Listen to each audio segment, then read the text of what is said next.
උතුම් වූ ධර්මදේශනය ප්‍රඥා නාලිකාව තුළින් විකාශය කිරීමට ප්‍රචාරය කිරීමට ධර්ම දානය සිදු කිරීම සඳහා කේ රාණි පෙරේරා මහත්මිය ඇතුළු දරුවන් විසින් මෙම උතුම් වූ ධර්මදේශනය සඳහා සැදැහැති දායකත්වය දරා තිබෙනවා. උතුම් වූ ධර්මදානයන්ගෙන් ජනිත වන්නා වූ මහා පුණ්‍ය ශක්තියෙන් අවුරුදු 95ක් ආයු වළඳා 2021 වර්ෂයේ අගෝස්තු මාස 20 වන දින පරලෝ සැපත් වන්නට යෙදුණු නොම්බර 246 වෑවිට බණ්ඩාරගම විසූ වලල්ලාවිට කංකානම්ගේ ජේ නෝනා දයාබර මෑණියන් පින් බලාපොරොත්තු වන්නේ නම් මේ උතුම් ධර්ම දානමය පින අනුමෝදන් වේවා. පින් අනුමෝදන් වීමෙන් දුගති ස්ථානයක උපත ලබා ඇතනම් ඉන් මිදී සුගති ස්ථානයක උත්පත්තිය ලැබීමටත් සුගති ස්ථානයක උපත ලබා ඇතනම් එම තත්වයන් තව දුරටත් වර්ධනය වීමටත් මේ පින් හේතු වේවා. ගෞතම බුද්ධ ශාසනයේදීම නිවන් අවබෝධ වීමටත් මේ පුණ්‍ය කුසල් හේතු වේවා. අවුරුදු 92ක් ආයු වළඳා 2011 වර්ෂයේ ජූනි මාස 2 වන දින පරලෝ සැපත් නොම්බර 64 චන්ද්‍රසේකර මාවත ඇටඹගොඩ පානුදුර විසූ කහවලගේ වයිමන් පෙරේරා දයාබර පියාණන්ට සහ 2017 වර්ෂයේ පෙබරවාරි මාස 12 වන දින පරලෝ සැපත් නොම්බර 246 වෑවිට බණ්ඩාරගම විසූ කහවලගේ යසවතී පෙරේරා නැන්දනියටත් 2021 වර්ෂයේ ඔක්තෝබර් මාස 22 වන දින පරලෝ සැපත් ගොඩකන්ද නිවස මහ කැකිරාව කැකිරාවේ විසූ ලිලි දෝන කැරොලින් විතානගේ දයාබර මෑණියන්ටත් පින් බලාපොරොත්තු වන්නේ නම් මේ පින් අනුමෝදන් වේවා. දුගති ස්ථානයන්හි උපත ලබා ඇතනම් ඉන් මිදී සුගති ස්ථානයක උත්පත්තිය ලැබීමටත් ගෞතම බුද්ධ ශාසනයේදීම නිවන් අවබෝධ වීමටත් මේ පින හේතු වේවා. මව්පිය දෙපාර්ශවයේම පරලෝ සැපත් සංසාරගත ඥාතීන් පින් බලාපොරොත්තු වන්නේ නම් මේ පින් අනුමෝදන් වේවා. දුකින් මිදී සුගතිය කරා යාමටත් ගෞතම බුද්ධ ශාසනයේදීම නිවන් අවබෝධයටත් මේ පුණ්‍ය කුසල් හේතු වේවා. ධර්ම දේශනාව ශ්‍රවණය කළ සැමට තම තමන් කලාසේ මේ පින් අනුමෝදන් වීමෙන් ඔවුන්ගේ භව ගමන සාර්ථක වේවා. පතන බෝධියකින් නිවන් අවබෝධ වේවා. ගෞරවනීය දේශකයාණන් වහන්සේට නිදුක් නිරෝගී සම්පන්නිය ලැබේවා. නිවන් අවබෝධ වීමට මේ පින් හේතු වේවා. බුද්ධ ශාසන මාමක සියලුම ශ්‍රාවකයන් වහන්සේලාට මේ පින් අත් වේවා. නිරෝගී සම්පන්නිය ලැබේවා. COVID-19 රෝගයෙන් පරලෝ සැපත් ලංකාවාසී සැමට මේ පින් අනුමෝදන් වේවා. පින් බලාපොරොත්තු වන සියලුම දෙවියන්ට මේ පුණ්‍ය කුසල් අත් වේවා. COVID-19 රෝගය මුළු විශ්වයෙන්ම දුරු වී සියලු ලෝකවාසීන්ට නිරෝගී සම්පන්නිය දීර්ඝායුෂ ලැබේවා කියා බලාපොරොත්තු වෙනවා. එසේම වේවා කියා ආශිර්වාද කරනවා. නමෝ තස්සේ භගවතෝ අරහතෝ සම්මා සම්බුද්දස්ස. නමෝ තස්සේ භගවතෝ අරහතෝ සම්මා සම්බුද්දස්ස. නමෝ තස්සේ භගවතෝ අරහතෝ සම්මා සම්බුද්දස්ස. අතිකෝ ආවසෝ තේන භගවතා ඥානතෝ පස්සතෝ අරහතා සම්මා සම්බුද්දේන දේ ධම්මා සම්මදක්ඛා කතමේ ද්වේ ආයතන කුසලතාච පටිච්චසමුප්පාද කුසලතාච. ධර්මානුශාසනාවෙහි සදහැබර අනුග්‍රහක දායකත්වයේ දරන්නා වූ බෞතුන් ප්‍රමුඛ එම ධර්මානුශාසනාව නරඹනු ලබන සද්ධාකාමී පින්වතුනි, මගේ මව පරලෝසෙපත් වී දින 90ක් ගත වීම නිමිත්තෙන් කරන පුණ්‍යානුමෝදනාවක් බැවින් දේශක ස්වාමීන් වහන්සේ කැමැති මාතෘකාවක් යොදා ගන්නා ලෙස කරුණාවෙන් ඉල්ලා සිටිමි. ධර්මදේශනාව අවසානයේ ඉදං හෝ ඥාතිනං හෝතු ගාථාව කියා පින්දීමටද බලාපොරොත්තු වෙමු. අපේ ධර්මදේශනාවල යම් යම් දහම් පෙළවල් තිබෙනවා. යම් එක් කරුණක් පැහැදිලි කරන සරල සූත්‍ර දේශනා තිබෙනවා. සම්පූර්ණ නිවන් මඟම පැහැදිලි කරන ගාථා ධර්මයන් තිබෙනවා. ඇතැම් සූත්‍රවල පවතින ගාථා එකක් පාසා පැහැදිලි කිරීම තිබෙනවා. යම් සූත්‍ර දේශන අඩංගු කරුණක් පාසා පැහැදිලි කිරීම තියෙනවා.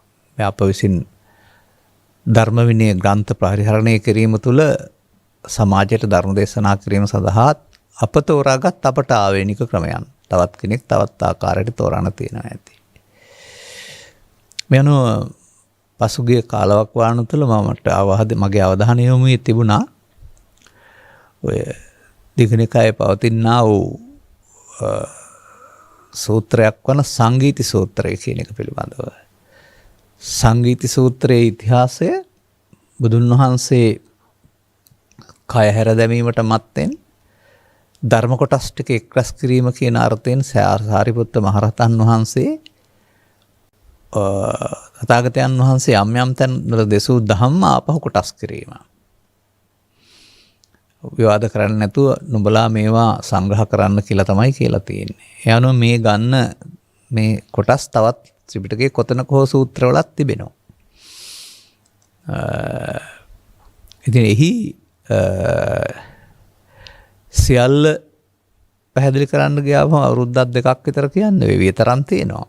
නමුත් අපිට මේවා කියවීම තුළ සමහර දන්නා දේවල් පිළිබඳව තරම් පැහැදිලි කරන්නට අවශ්‍ය නැහැ. නමුත් දන්නවා වගේ හිටියත් යම් යම් පැටලීම් පවතිනා වූ කරුණු පිළිබඳව අපේ අවධානය යොමු වුණාම අපි ඒවා දේශනාවට ගන්නවා. කුමක්ද මාර පැහැදිලි කරපු මේ කොටසෙන් කියවෙන්නේ? තථාගතයන් වහන්සේ මනාකොට දන්නා වූ දක්නාය සඳහා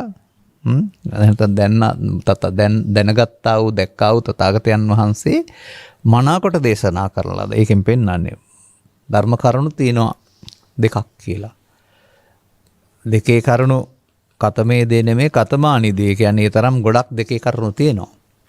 අපි එක දෙකේ කරුණක් තමයි ගන්නෙ. විශේෂයෙන් මම කියන්න කැමතියි මේකට සවන් දීලා ඉන්න මේක තුල පවතිනා වූ සැඟවුණු රහසක් තියෙනවා. අන්න ඒක තුලින් ඔබ තවදුරටත් මේ සමාජයේ කරුණු පැහැදිලි කිරීම තුළ පවතිනා වූ වැරදි මතයක් මා දකිනවා අහනවා. ඒ නිසා ඒ වැරදි මතයෙන් නිදහස් වීම සඳහා මේකත් උදව් කරගන්න පුළුවනි කියලා කල්පනා වෙන නිසා තමයි මා මේ පැහැදිලි කරන්නේ.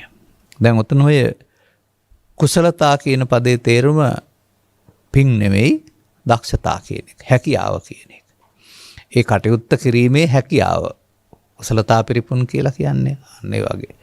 ඉතින් ඒ නිසා මේ මිනිස් වර්ගය සඳහා තථාගතයන් වහන්සේ වදාරලා තිබෙනවා ආයතන කුසලතාච. ආයතන සම්බන්ධයෙන් දක්ෂ වෙන්න ඕනේ කියලා. ඒ වගේම තව එකක් දෙනවා පටිච්චසමුප්පාද කුසලතාච කියලා. දැන් මෙතන ඇයි මේ ආයතන වලට පටිච්චසමුප්පාදය සම්බන්ධ කරලා තියෙන්නේ කියන එක විශේෂයෙන් හිතන්න.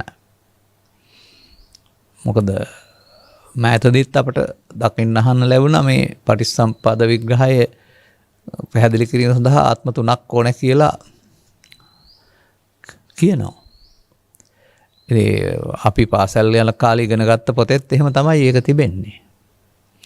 නමුත් අප කලක් තිස්සේ මේ පිළිබඳව කරපු අධ්‍යයනික ප්‍රතිඵලයක් වශයෙන් ඊට වඩා වෙනස් සමීප අදහසක් සමාජයට ඉදිරිපත් කරලා තිබෙනවා. එතකොට අර පොත පෙන්වා දෙන්නා වූ ආත්ම තුනක් එකට සම්බන්ධ කරන පටිච්චසමුප්පාද න්‍යායද හරි මේ ආයතනයක් තුල පවතිනා වූ පටිච්චසමුප්පාදයේ ධාරි කියන එක පිළිබඳව තේරුම් ගන්න මේක හොඳ උදව්වක් වෙනවා කියලා මම කල්පනා කරන්නේ. එතකොට දැන් මේ ආයතන කියන්නේ මොනවද? කර්මාන්ත ආයතන එහෙම කියලා කතා කරන්නේ බාහිර ලෝකෙත් නිෂ්පාදනය කරන තැන් වලටනේ. අන්න ඒ වගේ මේ ලෝකේ ජීවත් වෙනකොට මනුස්සයින්ටත් තියෙනවා ආයතන වගේක්.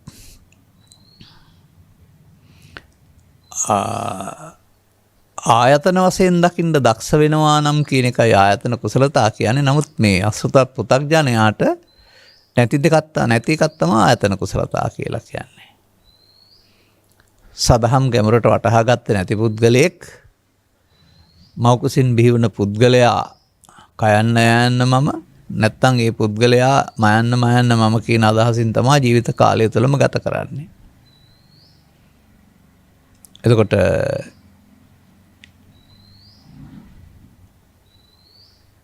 එහෙම පුද්ගලයෙක් තමයි ශික්ෂාපද සංවරයක් තුළ පවෙන් වලකින්නට පින්දහම් සම්පූර්ණ කරන්නට භවයේ සුගතිගාමී කරගන්නට වත්මන් සමාජය තුළ යම් යම් දාන සීල භාවනාදී ප්‍රතිපත්තීන් වල දෙන්නේ.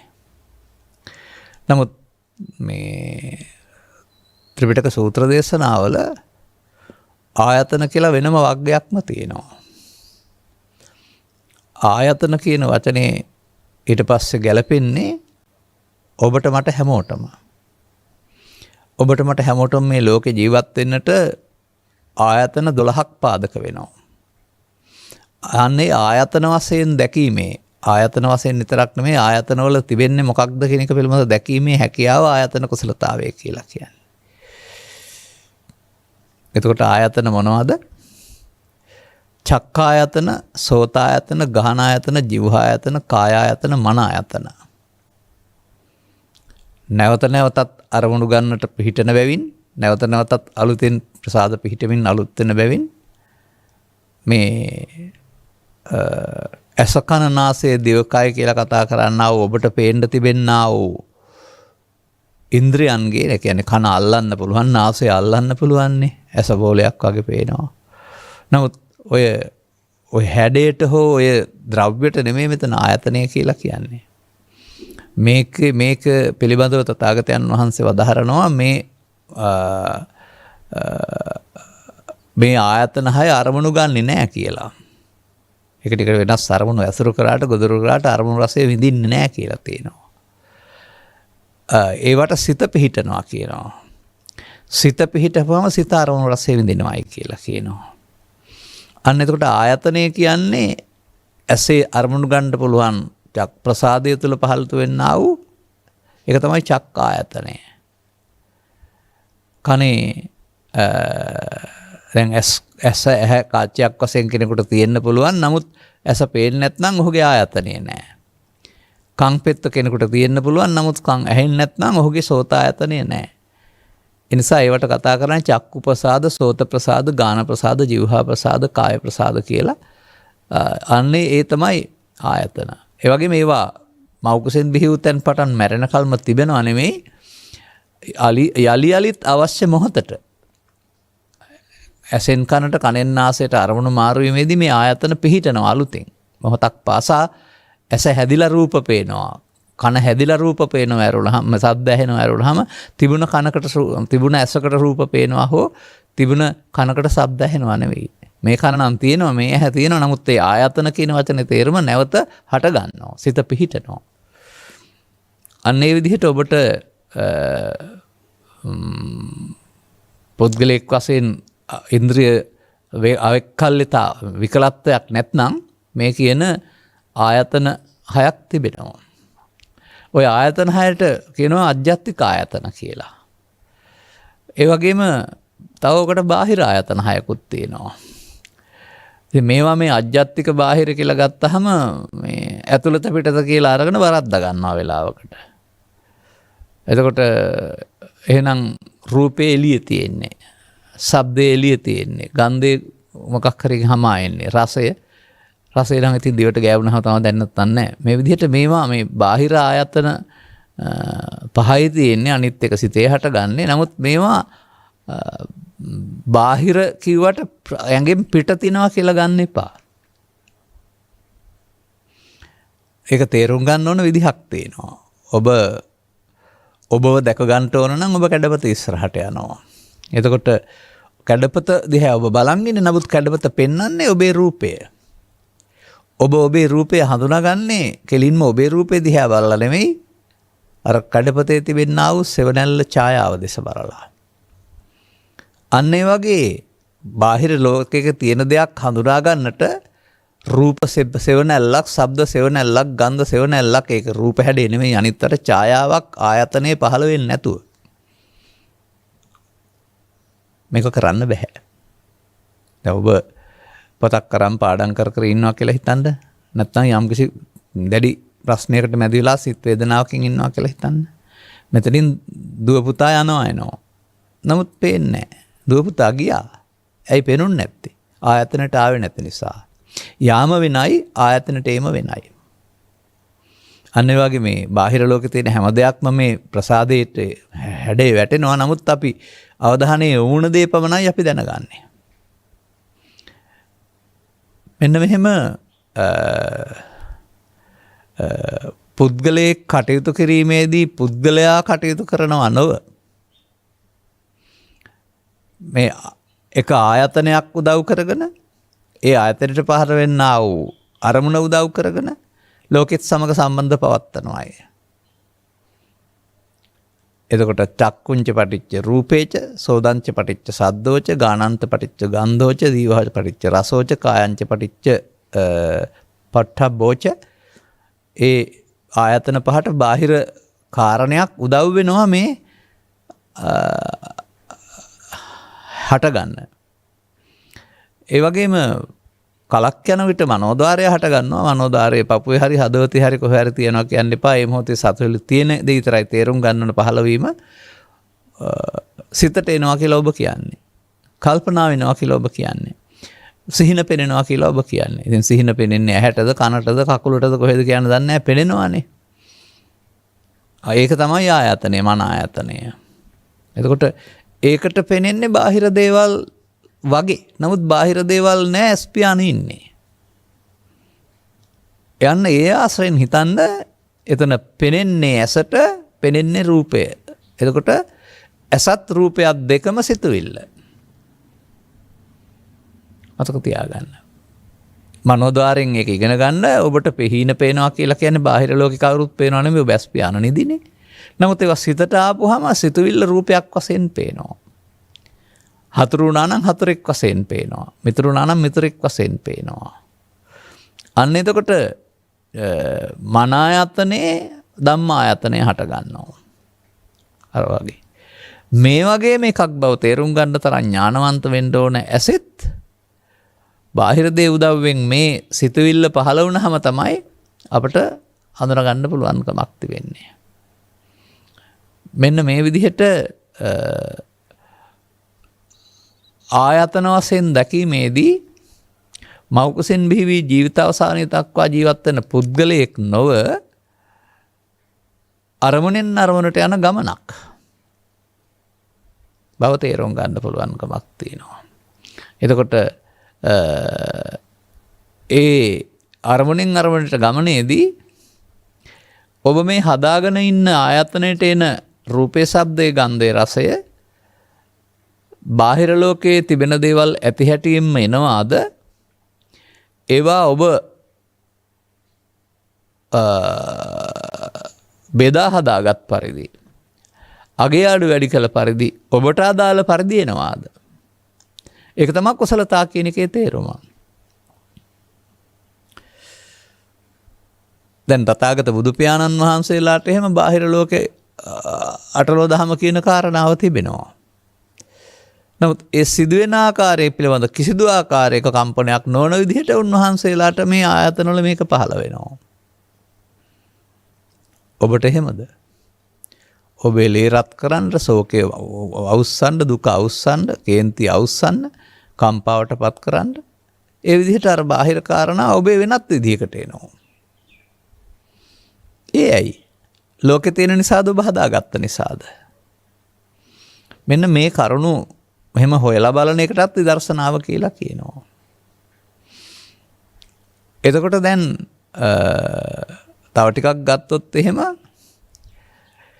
ඇස නැමැති සිත තුල එහෙත ආධ්‍යාත්මික ආයතනය තුල බාහිර දෙයක් හඳුනා ගැනීමට පහළ වෙන්නා වූ රූප රූපේ නැමැති සිත අර බය උදවෙන් එන්නා වූ ඔබ මොකද කරන්නේ? ඔබ මුලින් හඳුනාගත් පරිදි, අගේ අඩු වැඩි කළ පරිදි සැප දුක් උපේක්ෂා වශයෙන් විඳිනවා. හතුරා මිතුරා වශයෙන් විඳිනවා. ඒ වේදනාව බාහිර වස්තුවක නෙවෙයි තිබෙන්නේ, ඔබට ආවේනික හදාගත් එකක්. මතක තබා ගන්න.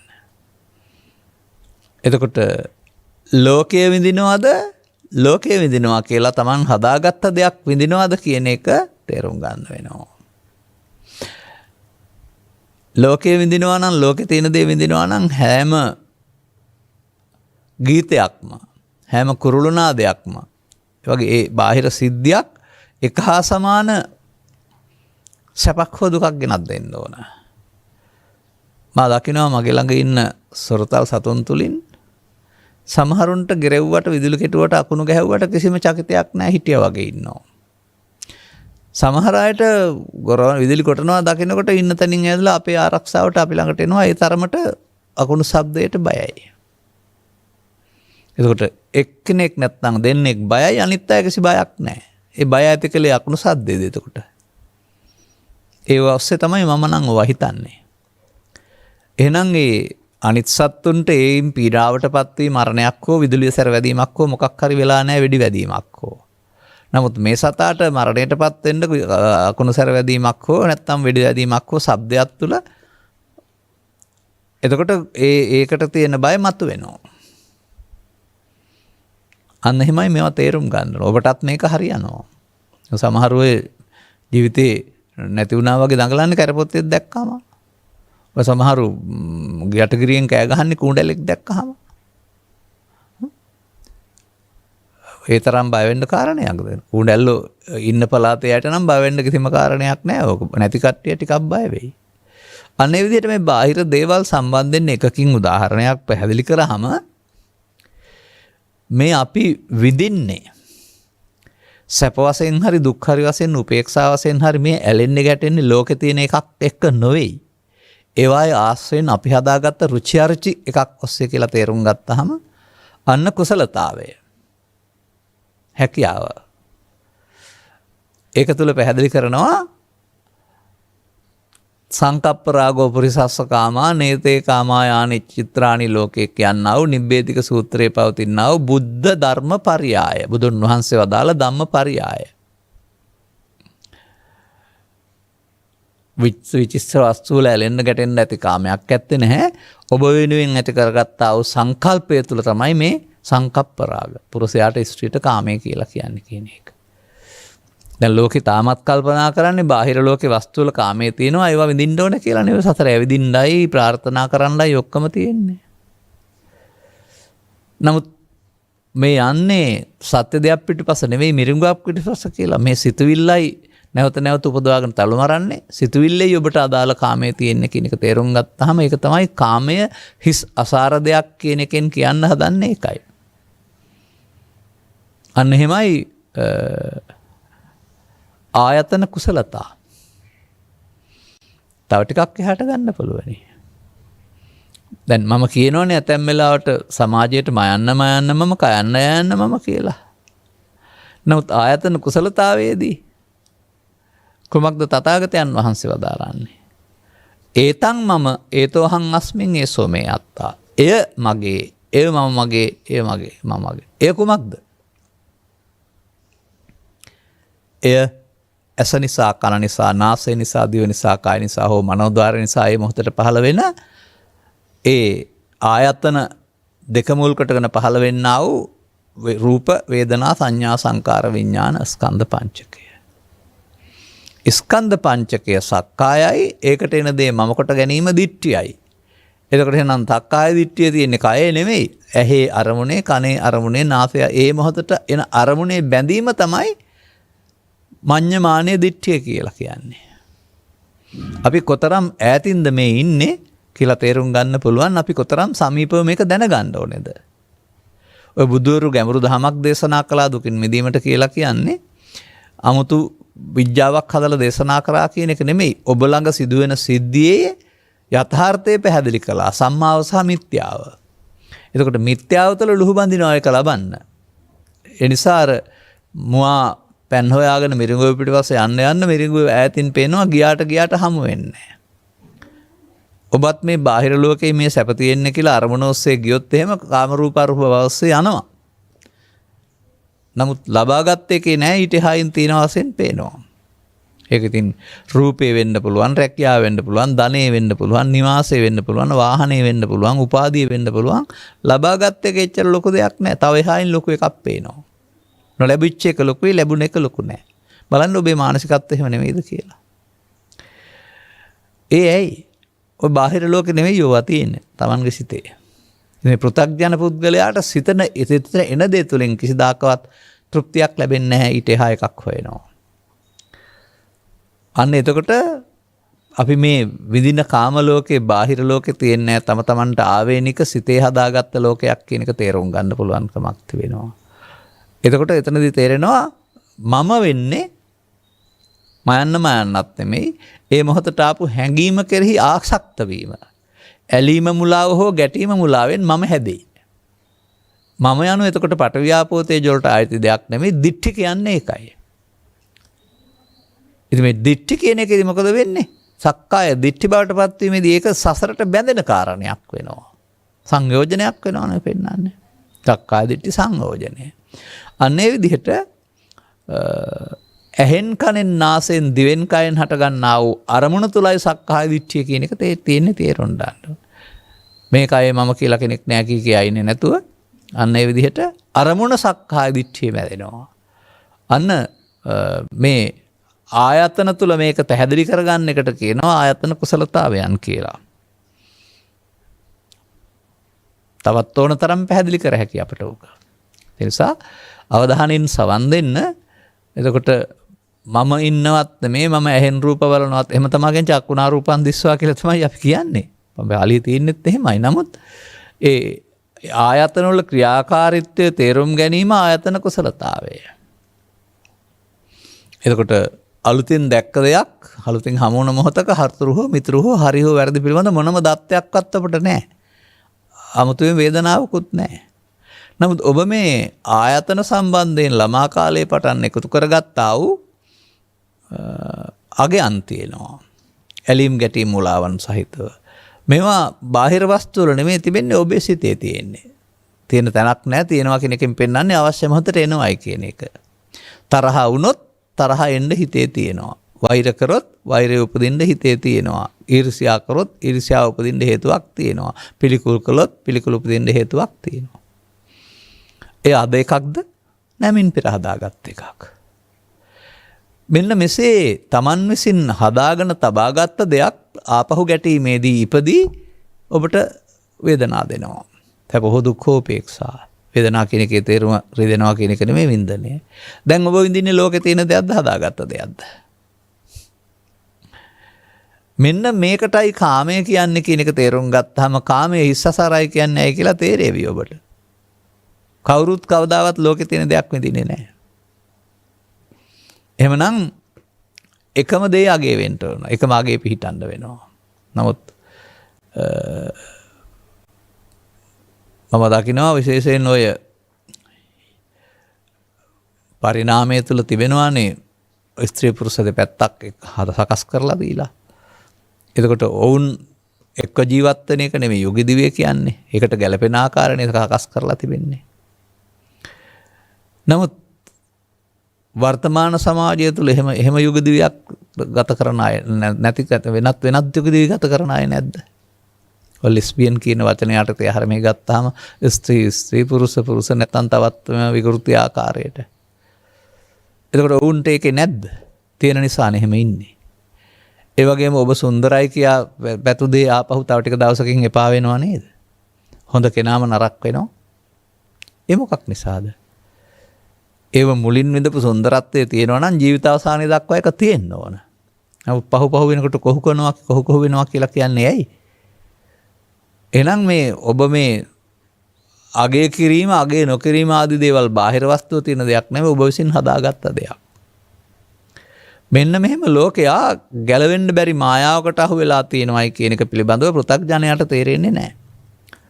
ඔවුන් පුද්ගලයන් වශයෙන් අරගෙන මේ බාහිර ලෝකේ මේවා තියෙනවායි කියලා ඒවා ලබන්නම කාලය ධනය ශ්‍රමය ජීවිත කාලයම කැප කරනවා.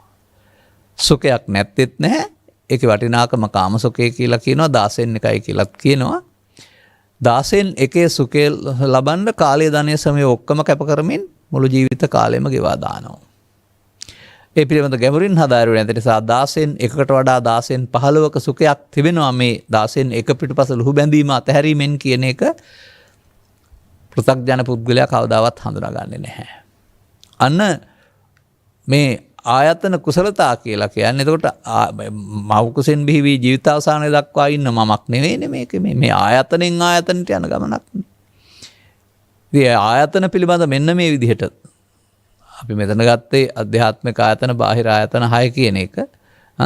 එතකොට මේ ආයතනයන්ගෙන් සිදුවෙන දේ පිළිබඳව වටහා ගන්නට ලැබීම ආයතන කුසලතා.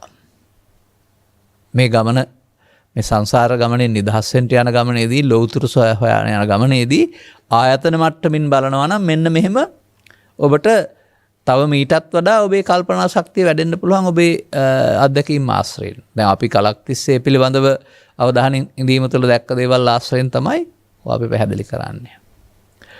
මම මගේ උදාහරණයක් පෙන්නලා තිබෙනවා මේක මම දැක්කේ අවුරුදු 25කට 30කට ඉස්සර වෙලා. මෑතදීත් මම දකින්න ඔය සිද්ධිය. මේ ඔය විහාරස්ථානයේ තියෙනවා මේ වීදුරු තියෙන මේ ජනෙල්.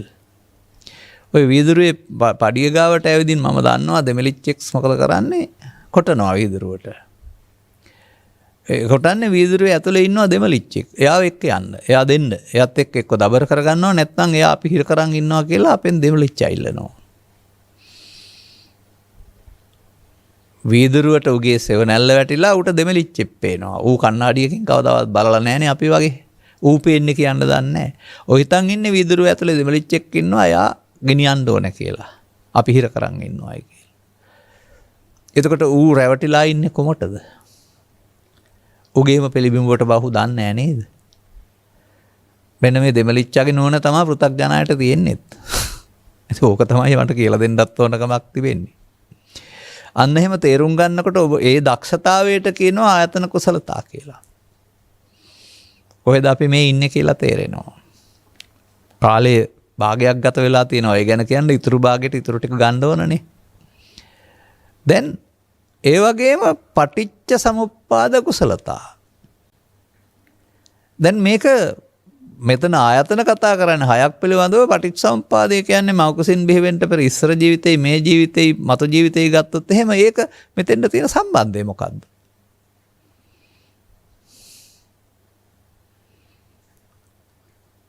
නමුත් පටිච්ච කියන පදයේ තේරුම හේතු කීපයක් එකතු වෙනවා කියන එක. සංඛ්‍යයන් එකතු වෙනවා කියන එක. එතකොට හේතු කීපයක් එක්වීමෙන් හටගන්නා කියන අර්ථය පටිච්ච සමුප්පාද කියලා කියනවා. ඕනනම් ඉන්ද්‍රිය භාවනා සූත්‍රයේ පසුගිය දවසක පැහැදිලි කළා. ඒකේ තියෙනවා මේ චක්කුණා රූපං දිස්සා uppajja සුඛං සෝමනස්සං. හැට රූපයක් දැක්කහම සැපතරක් උපදිනවා. ඒ සැපසතුට සංකත හේතුඵල ධර්මතාවයක් ඕලාරික ඝනධාවයක් ඒක පටිච්ච සමුප්පන්නං. අර හේතු පටිච්ච වීමෙන් හටගත්ත දෙයක්. දැන් ඒක තුළ තියෙන්නේ පටිච්ච සමුප්පන්නං ඇහි තියෙනවා කියලා නේද? දැන් මේ ආයතන තුළ පටිච්චසමුප්පාදය තියෙන එක නේද මේ ආයතන සම්බන්ධ කරලා පටිච්චසමුප්පාද කුසලතා කියලා පෙන්නලා තියෙන්නේ. එහෙනම් ඔබට ආයතනය තුළ පටිච්චසමුප්පාදයක් වශයෙන් දැකලා කුසලතාවයක් ඇති වෙන්න වෙනවා. දකින්න නැත්නම් කුසලතාවයක් ඇති වෙන්නේ නැහැ. දැක්කේ නැතත් සිදු වෙන්නේ පටිච්චසමුප්පාදය. ඇහැ තුළ කන තුළ නාසය තුළ දිව තුළ කය තුළ ඕන කෙනෙක් තුළ මේ ලෝකෙ සිදුවෙන සිද්ධිය තමයි බුදුන් වහන්සේ පටිච්ච සමුප්පාද කියන වචනයෙන් පෙන්නලා තිබෙන්නේ. නමුත් පෙන්වාට සමාජයේ යන පැත්ත අනුලෝම පටිච්ච සමුප්පාදේ නැත්නම් බැඳෙන පැත්ත. සසරට බැඳෙන පැත්ත. එතකොට අකුසලතාවයක් ඒක. නමුත් මෙය පුද්ගලයෙක් නෙමෙයි හේතුප්‍රත්‍ය සමவாயෙන් හටගන්න සිදුවීමක් කියන වශයෙන් දැකලා දකින්න පුළුවන් වෙනකොට තමයි පටිච්ච සමුප්පාද කුසලතා කියලා. ඒ නිසා තමයි මම මේක ගත්තේ මේ ඇයි මේ ආයතන 6ට මේක සාරිපුත්‍ර මහරහතන් වහන්සේ සම්බන්ධ කරලා තියෙන්නේ. ඒක ජීවිත තුනක් සම්බන්ධ එකක් නම් එහෙනම් උන්වහන්සේ වෙනම පැහැදිලි කරાવી. ජීවිත තුනක් සම්බන්ධ පටිච්චසමුපාදය අපට උගන්වන්න ගිය අධ්‍යාපන පොත්පත්වලට පොත් ලියපු අය විසින් ඇතුළත් කරපු මිත්‍යාවක්. අංග 12ක් තිබුණාට පෙළේ අංග 12 මේ අතීත වර්තමාන අනාගත වශයෙන් කඩලා තියෙන්නේ ඉස්සර ජීවිතේ මේ ජීවිතේ මතු ජීවිතේ කියලා. ඒක තනිකරම ආත්ම දෘෂ්ටිය තුළ හදාගත්තා වූ ප්‍රායෝගික නොවන කටපාඩමක් විතරයි. ලියන්න කියන්න කාටපඩම් කරන්න පුළුවන්. ලකුණු ගන්නත් පුළුවන්. මෙතෙන්න ගත්තාම ගැලපෙනවද? එතකොට එහෙමනම් මේ විග්‍රහය තුළ මිනිසෙකු ජීවත් වෙනකොට මේ මිනිසාගේ ඇහැ තුළ, කය තුළ, කන තුළ, නාසය තුළ, දිව තුළ, කය තුළ, සිත තුළ මොහොතක් පාසා යම් සිදුවීමක් සිදු වෙනවා. ඇස නිසා පහළ වෙන රූපය තුළ, කන නිසා පහළ වෙන ශබ්දය තුළ, නාසය නිසා මේ විදිහට පහළ වෙන අරමුණ ක්ෂණික සිද්ධියක්. අරමුණ හඳුනාගෙන, අරමුණෙහි ඇලී, අරමුණේ ගැටී, අරමුණේ මුලා වී විවිධාකාරයෙන් අපි ප්‍රතික්‍රියා දක්වනවා. එතකොට මේ අතීතයේ ඉස්සර ජීවිතයයි වර්තමානයේ මේ ජීවිතයයි අනාගතයේ මතු ජීවිතය කියලා ගත්තාම අපි ස්කන්ධ පංචකයක් පාවිච්චි කරගෙනද මේක බෙදන්න හදන්නේ? කය මුල් කොටගෙනද? නමුත්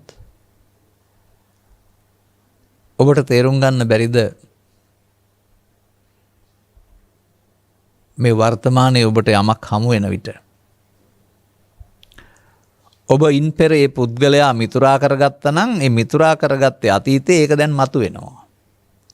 ඔබ මේ පුද්ගලයා හතුරා කරගත්තා නම් මීට පෙර ඒක දැන් මතුවෙනවා. දැන් මේ මතුවෙන එකේම අතීතයේ තියෙනවා කියලා දකින්න බැරිද? ඒ වගේම පෘථග්ජන පුද්ගලයා වර්තමානයේ ඒක සම්බන්ධයෙන් හඳුනා ගැනීම පෘථග්ජන පුද්ගලයාත් ඕන කෙනෙක් කරනවා. අතීතයේ anu මතකය නොවේ. අතීතය anu හැඟීම් වශයෙන් ජනිත වීම. මොකද සමහර අය කල්පනා කරනවා මේ අතීතය කියන්නේ මතකය කියලා, මතකය ඉවර වෙන්න ඕනේ කියලා. එහෙනම් ඉතින් ඔබට ගමෙන් ගෙදරින් පිට වෙලා නගරයට ගියාම ආපහු ගෙදර යන්න මතක් වෙන එකක් නැහැ. එහෙනම් බුදුරජාණන් වහන්සේට බුද්ධත්වයට පත් වුණාන් පස්සේ මහණෙනි මම කිඹුල්වත්පුරේ ඉන්න කාලේ රජසභ ඉඳපු කාලේ ඒවා ආපහු ওই සූත්‍ර දේශනාවල කියන්නේ තල ඇටයක් වළඳලා හිටපු හැටි, රජසභ ඉඳපු හැටි ඒවා කියන්න මතක් වෙන එකක් නැහැ එහෙනම්. අතීතය අතහැරියයි කියන එකේ තේරුම. නිසා ජීවිතයේ කෙනෙකුට මතකය අමතක වෙන්න ඕන නැහැ. මතකෙන් දුක් ගෙනත් දෙන්නේ නැහැ. මතකයේ හැඟීම් බර වෙන්නේ හැඟීම් විසින්. ඒ හැඟීම් කියලා කියන්නේ තමන් මින් පෙර අල්ලාගත්ත විශේෂ ඇලීම් ගැටීම් ස්වභාවයක්. ඒක තමයි දුරු වෙන්න ඕන. අතීතය කියලා කතා කරන්නේ.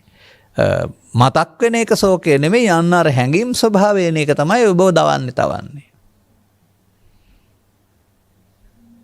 කල්පනා කරලා බලන්නකෝ අලුතින් ඇහැට හෝ කනට හෝ හමු වෙන යම් දෙයක් ඇත්නම්, කෙනෙක් ඇත්නම්, එයා පිළිබඳ 아무තු මනාපයක් හෝ අමනාපයක් තියනවද කියලා? නැහැ. නමුත් අර සූත්‍රයේ සඳහන් කරන චක්කුණා රූපං දිස්සා uppajjati මනාපං uppajjati අමනාපං ඒතං සංකතං. අන්න ඒවා තමන් විසින් හදාගත්ත හේතුඵල වශයෙන් අතීතයෙන් හේතු වශයෙන් තිබුණ නිසා හටගන්නේ. එතකොට එහෙමනම් අවිද්‍යාපච්චා සංඛාරා සංඛාරපච්චා විඥානං කියලා මුල ඉඳලා අගට ඉඳලා අගටයි අග ඉඳලා මුලටයි කියන එක අනුලෝම පටිච්චසම්පාදේ පටලෝම පටිච්චසම්පාදේ කියලා පාඩම් කරගෙන හිටියට වැඩක් වෙන්නේ නැහැ. ඒක හොඳයි ලකුණු ගන්න ලියන්න. නමුත් පටිච්චසමුප්පාදය දැක්කන් පස්සේ නිරෝධය දකින්න වෙනවා. ආ නිරෝධය දකින්න තියෙන දක්ෂතාවයට තමයි පටිච්චසමුප්පාද කුසලතා කියලා කියන්නේ. එතකොට මොකද්ද මේක වෙන්නේ කියලා බලන්නකෝ ඔන්නකෝ. දැන් අපි කියමු මෙහෙම. තණ්හා නිරෝධයෙන් උපාදාන නිරෝධ, උපාදාන භව නිරෝධය. මම නිකන් මැදින් පෙලක් ගත්තේ. තණ්හා නැතිවීමෙන් උපාදාන නැතිලා භව වෙනවා. දැන් තණ්හා කොහෙද තියෙන්නේ? බාහිර ලෝකෙද බාහිර වස්තු වලටද තිබෙන්නේ? අන්න තැන හොයාගන්න පුළුවන් වෙනවා. තිබෙන්නේ ඇහේ නම් රූපයට තියෙන මුලාව රූප තණ්හාව. කනේ නම් ශබ්දයට තියෙන මුලාව ශබ්ද තණ්හාව. නාසයේ නම් ගන්ධය සමග ඇලීම ගැටීම ගන්ධ තණ්හාව. දිවේ නම් රසයට තියෙන ඇලීම ගැටීම රස තණ්හාව. කයේ නම් ස්පර්ශයට තියෙන ඇලීම ගැටීම පොට්ටබ්බ තණ්හාව. ධම්ම නම් පාප හෝ පුණ්‍ය හෝ ධාන හෝ තම තමන්ට තියෙන කාරණයක් එක්කලා.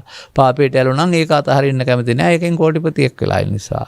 පිනට ඇලුනනම් ඒක තියෙන සැප නිසා ඒක අතහරින්න කැමති නෑ. ධානයට ඇලුනනම් ඒක තියෙන සංසුන් බව නිසා ඒක අතහරින්න කැමති නෑ. අන්නේ විදිහට තණ්හා තියෙන්නේ කොහෙද? දොරවල් හයේ එහෙම නැත්නම් කාම රූප අරූප. ඒ තණ්හාව නැති කිරීමෙන් ලබන සම්ස නිර්වාණය. ඒ තණ්හාව කොහෙද තියෙන්නේ? ජීවිතය තුලද තියෙන්නේ? ආත්ම තුනක් තුල තියෙනවද?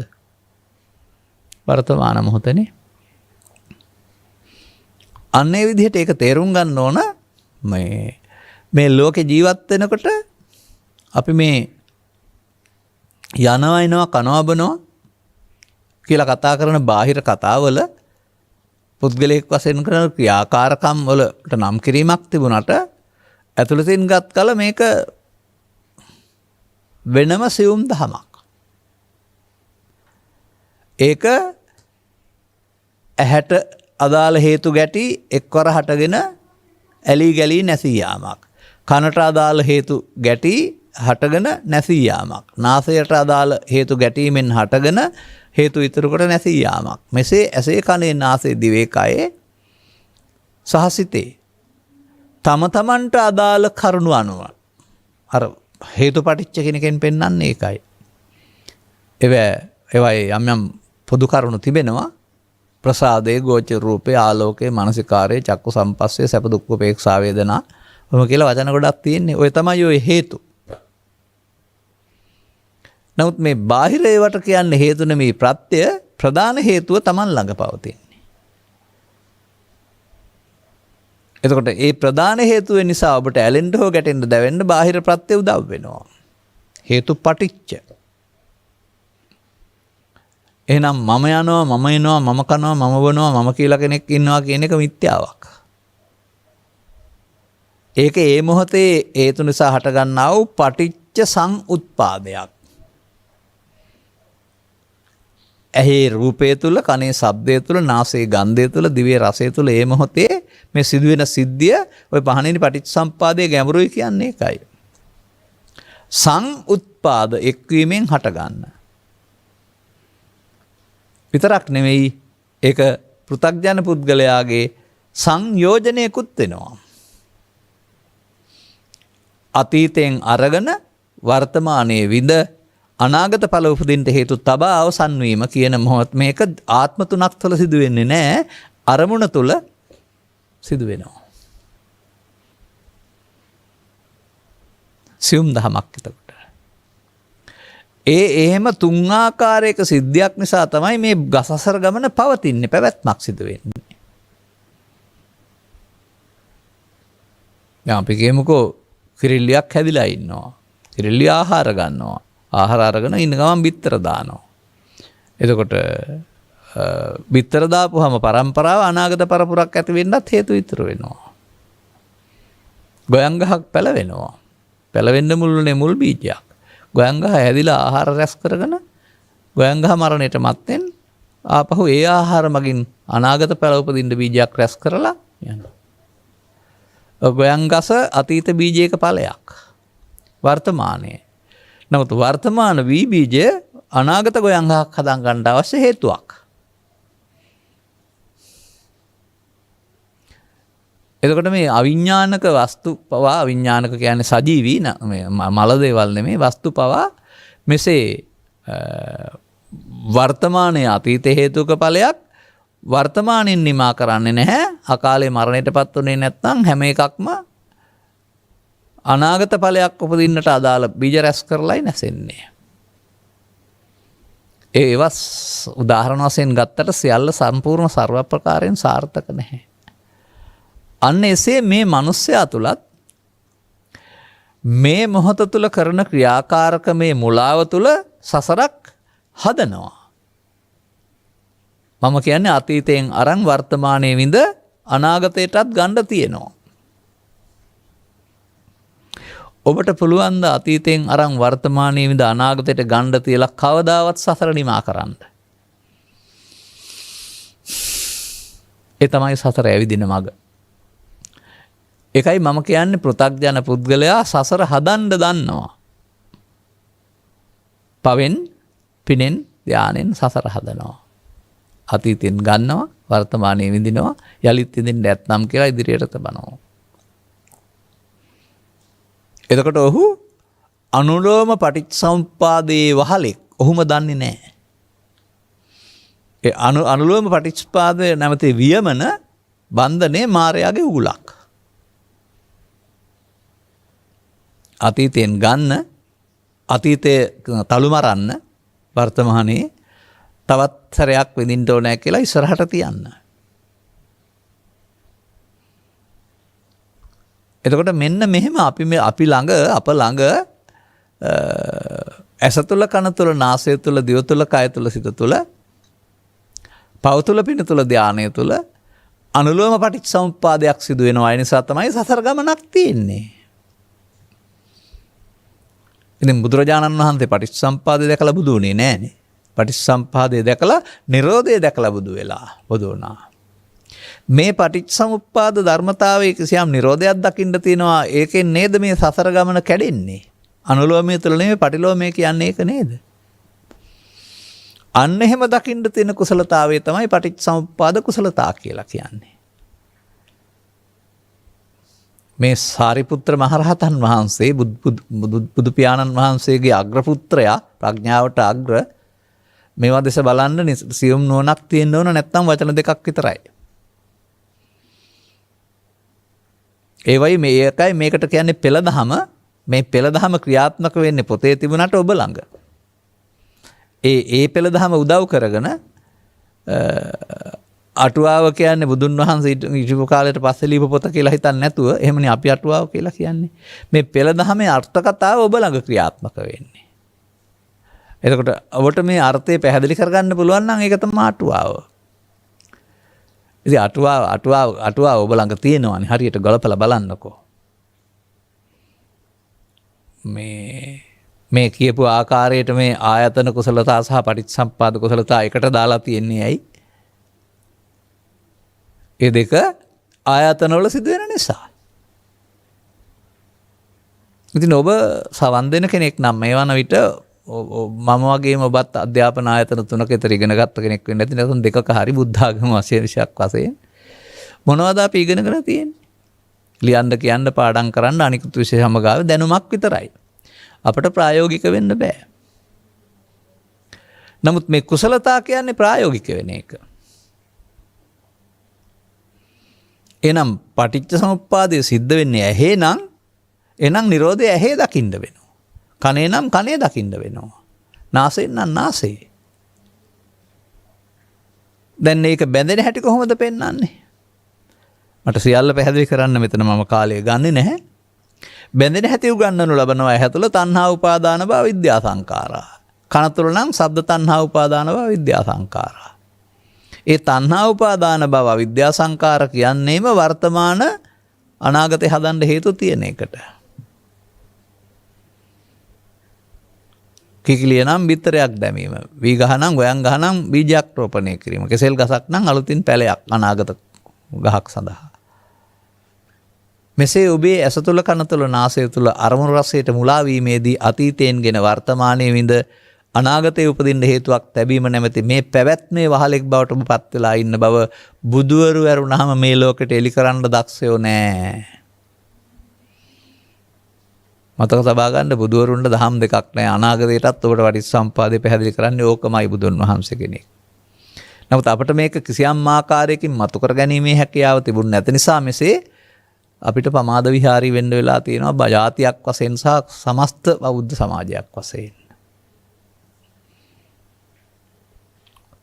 හොඳයි අපි උදාහරණයක් ගනිමු. ඉස්සර බීජයකින් ගොයන් ගහ පැලුණා. දැන් වර්තමානයේ ආහාර අරමුණු ගොයන් ගහ හැදෙන වර්තමාන. හොඳයි ඉඩෝරයක් අල්ලලා හරි මැස්සෝ බීලා හරි ඊට පස්සේ ගොයන් ගහ බීජ හැදෙන්නේ නැතුව මැරෙනවා. කරලත් වෙනවා නමුත් බීජ හැදෙන්නේ නැහැ. දැන් ඊට පස්සේ ගොයන් ගහ මැරුණොත් ඊළඟ කන්නට බීජ තියනවද? අතීත බීජ නිසා වර්තමාන පැලයක් හටගත්තට වර්තමාන බීජ තියන්නේ නැත්නම් අනාගත පරපුරක් හැදෙන්නේ නැහනේ. කර්ම බීජ රැස් කිරීම ප්‍රමාදයේ බවත් ඒ ඇස තුළ කන තුළ නාසය තුළ දිව තුළ සිදුවෙනා වූ දෙයක් බවත් ඒ ප්‍රමාද විහාරීත්වයේ තේරුම් අරගෙන කර්ම බීජ රැස් නොකරන්නට එතෙන්ට සතිමත් වෙන්නට පුළුවන් නම් අතීතයෙන් ඒවි වර්තමානයේ හඳුනාගනීවි. අතීතයේ මල දෙයක් බව තේරේවි. ඒකට එකතු වෙන්න ඕන කමක් නැහැ. අතීතයේ මල දෙයක් කියන්නේ මතකයේ මල දෙයක් නෙමෙයි අර හැඟීම් වශයෙන් කාරණා ටික මිය යන්න ඕන. හැඟීම් මිය යන්න ඕන. සසර මෙතනින් තමයි මුලා වෙමින් හදන්නේ කියලා තියෙනවා නම් වර්තමාන හේතු තැබුවොත් තමයි හැදෙන්නේ. හේතු නොතබා ඉන්නට පුළුවන් නම්. හේතු තැබුවොත් මොන නිරෝධයද? අවශේෂ නිරෝධය. හේතු නොතැබුවොත් නිරවශේෂ නිරෝධය. පටිච්ච සමුප්පාදයේ නිරෝධය දැකලා බුදු වුණා. දැන් ඔබටත් මෙන්න මෙහෙම මේ සසරින් නිදහස් වෙන්නට මෙතනින් සසර කඩන සසර අවසන් කරන්න පුළුවන් වීරියකින් යුක්ත අනුගමනීය ප්‍රතිපදාවක් අනුගමනය කරන්න ඕනේ. පටිච්චසමුප්පාදය දැකලා නිරෝධය දකින්න ඕන. දකින්න නැති තාක් කල පුද්ගලයෙක් වශයෙන් මොකද කරන්නේ? පුද්ගලයෙක් වශයෙන් අපුඤ්ඤාභි සංකාරය, පුඤ්ඤාභි සංකාරය, අනිජ්ජාභි සංකාරය තුළ අතීතයෙන් අරන් වර්තමානයේ විඳ අනාගතේ හේතු රැස් කරලා ගමන ඇවිදිනවා. භවගාමි. මාරයාගේ විජිතය තුළ ලස්සන කිරීමක් කරුණාම මාර බන්ධනයෙන් ගැලවීමක් නැහැ. මෙන්න මේ විදිහට මේ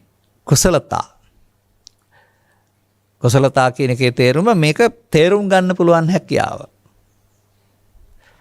දැන් මේක විග්‍රහ කරපුවම ආත්මය මොකද්ද? ජීවිතයේද ශරීරයේද? නෑ, ඒක ආයතනයක් තුළ සිදුවෙන සියුම් සිද්ධියක්.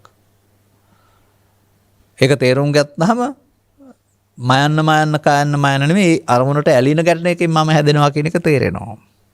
එහෙම හැදෙන්නේ නැතුවම හැදෙනකොට මඤ්ඤමානෝකෝ බික්කෝ බද්දෝ මාරස්ස නිරෝධයේදී අමඤ්ඤමානෝ මුත්තෝ පාපිමතෝ ඒක පටිච්චසමුප්පාදයක් වශයෙන් දැකලා නිරෝධ කරන්න පුළුවන් නම් එතකොට පටිච්චසමුප්පාද කුසලතා.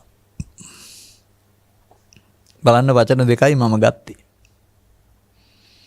මමහට මේ වගේ වචන දෙකේවත් 30ක් විතර තියෙන්න පුළුවන් ඕකේ. එනිසා මේ සියුම් ධම තේරුම් ගන්නට අවශ්‍ය හොඳ පැහැදිලි කිරීමක් මේකේ තිබෙනවා. තවත් එක දෙයක් මීට අදාළව මම කතා කරන්න කැමතියි මේ අනුග්‍රහක බවතුන්ගේ ඉල්ලීමක් තියෙනවානේ ධර්මදේශනාව අවසානයේ ඉදං වෝ ඥාතිනං හෝතු ගාතාව කියා පින්දීමට බලාපොරොත්තු වෙමු කියලා. මේ පිළිබඳව මම කියලාත් තිබෙනවා තවත් වචනයක් දෙකක් කියන්නම්.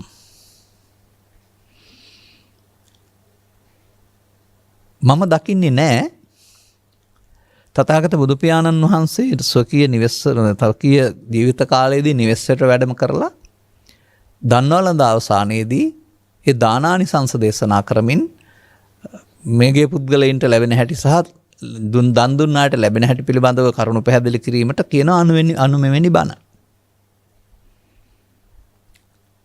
දේශන ශාලාවක හෝ ගමනක් යමින් හෝ කරපු ධර්ම දේශනා අනුමෙවැනි බණ නෙවෙයි.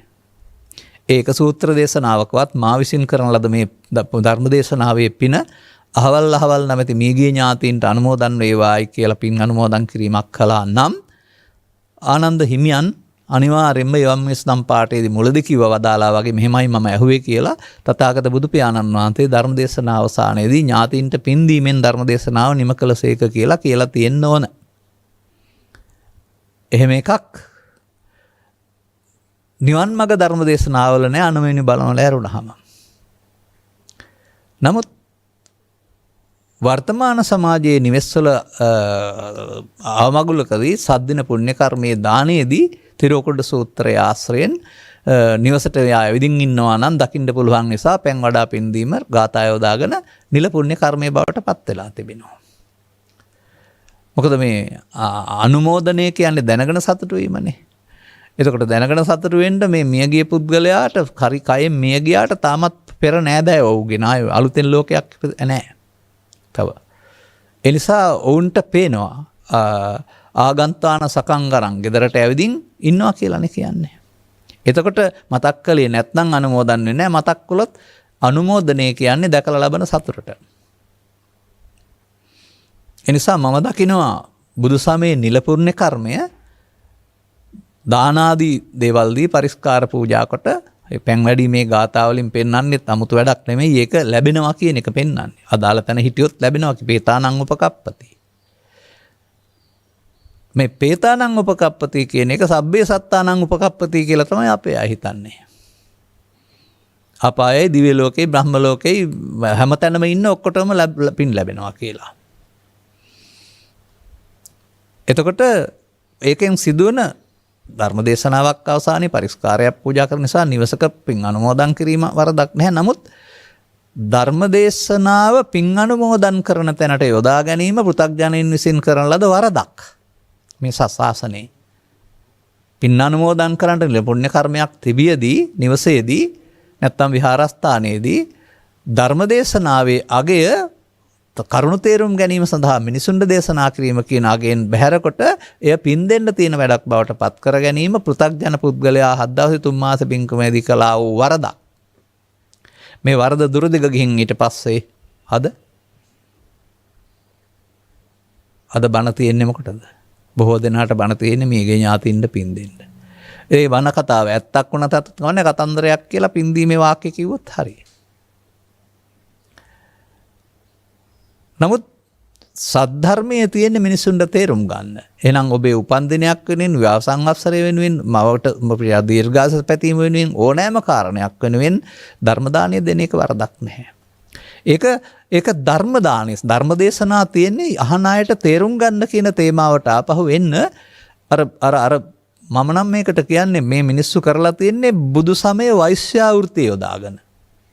දැන් බිරිඳක් ඉන්නවා නම් බිරිඳ තමන්ගේනේ බිරිඳ අන් අයට පාවා දෙන්න ගියාම මේක වෛශ්‍යාවෘතිය නෙමෙයිද? කරන්න ඕන වැඩක් දෙය කරලා තියෙන්නේ. මේ පෘථග්ජන සමාජයේ බුදුසාම සසුනට කරන හානිය අතිවිශාලයි. ඔවුන්ගේ පෘථග්ජන භාවයෙන් මේ මෝඩකම් කරලාද කරන එක හැමදාම අපට බලන් ඉන්න බෑ. ඒ වැරදි පෙන්වා දෙන්න ඕන අපි. තවත් නිවන් මඟ ධර්ම දේශනා සමාජයට දේශනා විය යුතුයි. ඔබට පින් දීමට අවශ්‍ය නම් දානි දීලා පරිස්කාර පූජා කළා. ඔබට හැමෝටම පන්සලක් තියෙනවානේ. ඒ වැඩේ කරන්න. මේක හොඳට තේරුම් ගන්න. ඒ නිසා මේ අනුමෝදනය කියන සිද්ධියේදී අදාළ තැන හිටියොත් ලැබෙනවා නැත්තම් නැහැ කියලා බුදුන් වහන්සේ වදාරනවා. අදාළ තැන පරදත්තු උපජීවියා පමණයි කියලා පෙන්වලා තිබෙනවා. එතකොට ඒක අපි දෙනවා නෙවෙයි. අදාළ සිද්ධිය දැක ගන්න පුළුවම හිතේ උපදවා ගන්නා වූ සතුට මේක.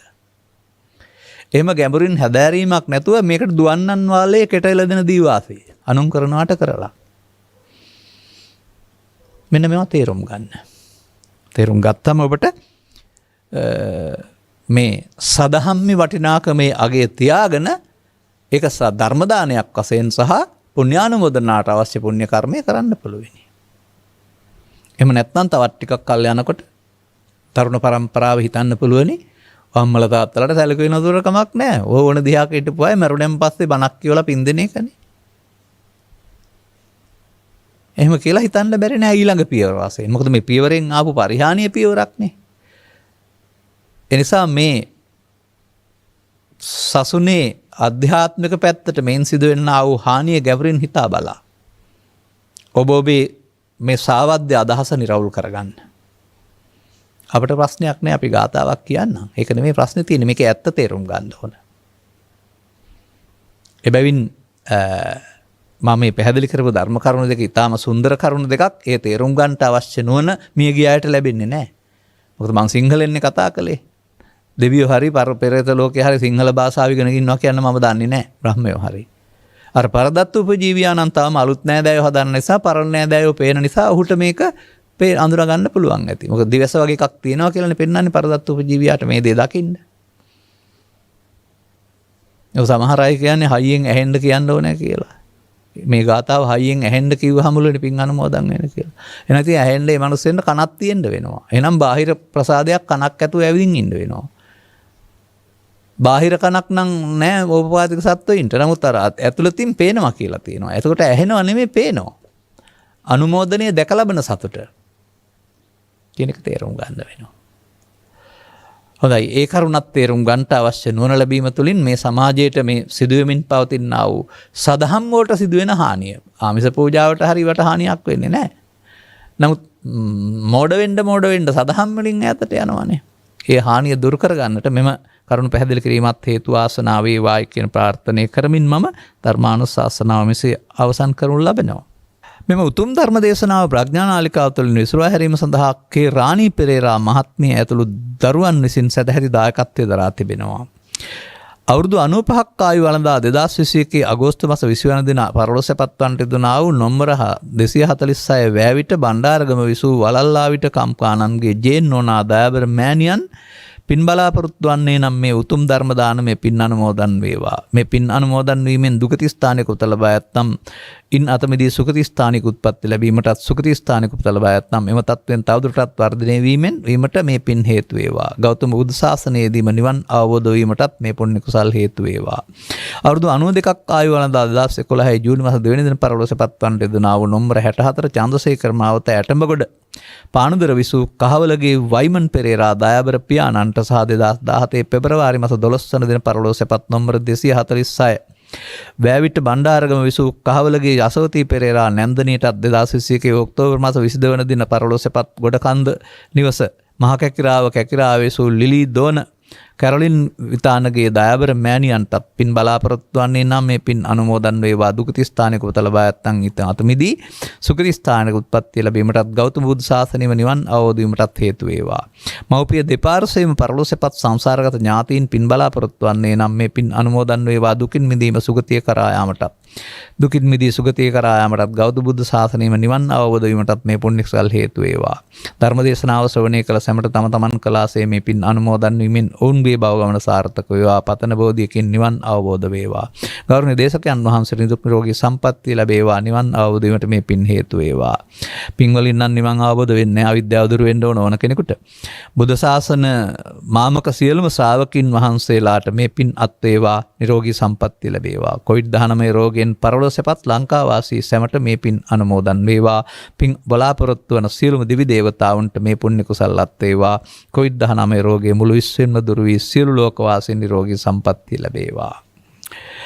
තව සැරයක් කියන්න කාලේ නෑ. එහෙනම් ඔබේ පැතුම් සඵල වේවා කියලා ප්‍රාර්ථනා කරන අතර ඔබ කිව් පරිදි ඉදං වෝ ඥාතිනං හෝතු සුඛිතා හොන්තු ඥාතයෝ ඉදං වෝ ඥාතිනං හෝතු සුඛිතා හොන්තු ඥාතයෝ ඉදං වෝ ඥාතිනං හෝතු සුඛිතා හොන්තු ඥාතයෝ කියලා මම කියනවා.